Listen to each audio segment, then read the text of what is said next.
لما الدموع تبقى هي كلام الروح.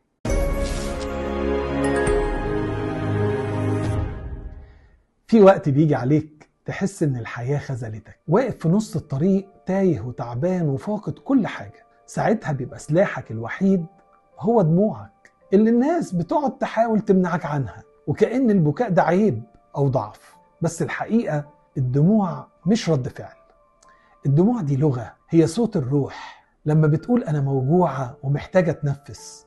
إحنا ساعات بنبكي مش علشان فقدنا حاجة، لكن علشان لمسنا حاجة جوانا كانت مدفونة من سنين. بنعيط على وجع، على ذكرى، على أذى، على حد راح مني، والفراغ اللي بيسيبه محدش بيعرف يملاه.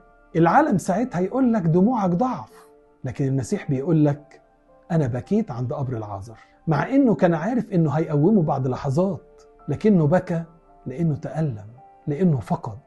وبكائه علمنا إن الدموع مش انكسار، هي جزء من الشفاء. كل دمعة بتنزل بتقول لجسمك وروحك مهلا عليا شوية، أنا محتاج ارتاح قبل ما أكمل. وجع الفقد حقيقي متعب وبيسيب علامات، بس في آخر الدموع بيكون فيه تعزية، وفي آخر الصراع في صوت بيهمس لك أنا هنا ومش هسيبك، مش هسيبك تعدي أبدا لوحدك.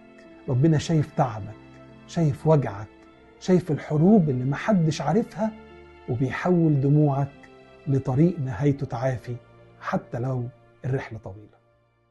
واجي أصلي يسمعني، وإني ألام بتوجعني، وأخاف إزاي كده يعني، وأنا في حماية إلهية، بسيب له أموري واستغرب بيخلق لي 100 مخرج، بكون منه كتير محرج.